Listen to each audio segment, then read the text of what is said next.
DKBS 뉴스.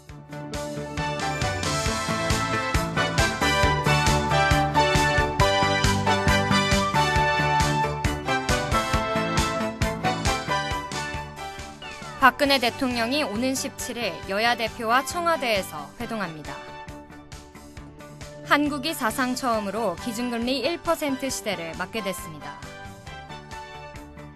대법원이 12일 벤츠 여검사 사건의 장본인인 이모정 검사에게 무죄를 선고했습니다. 이상 오늘의 주요 뉴스입니다.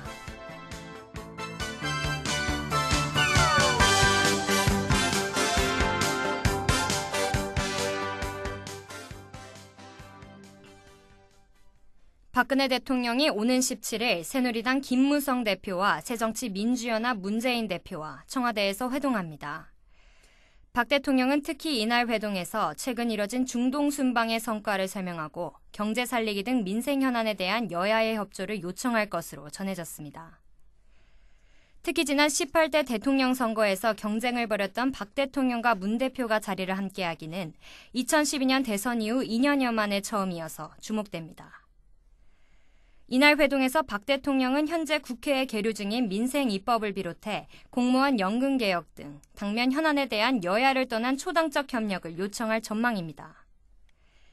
김 대표 역시 민생 살리기 필요성에 보조를 맞출 것으로 예상되며 문 대표는 경제 위기 상황에 대한 원칙적 공감을 표하면서도 경제정책 기조 전환과 소통 강화 필요성을 주문할 것으로 보입니다.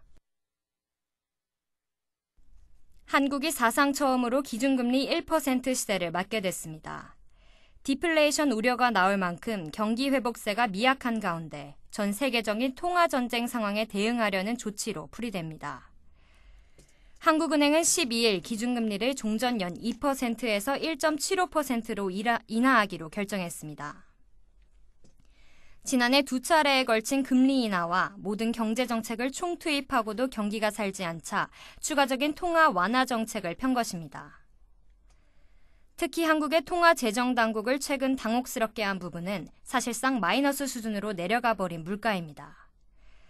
한국의 기준금리가 1%대로 내려온 것은 역사상 처음이며 뒤집어 말하면 그만큼 경제 상황이 엄혹하다는 의미입니다.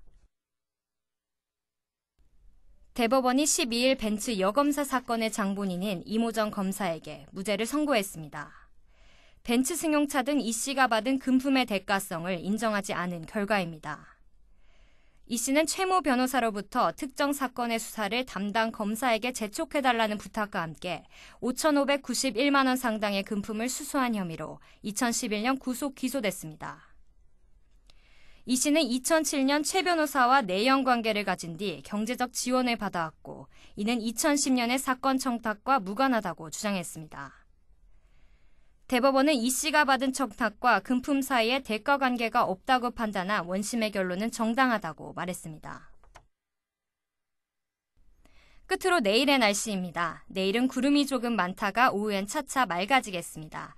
최고 기온은 8도, 최저 기온은 1도. 강수확률은 30%입니다.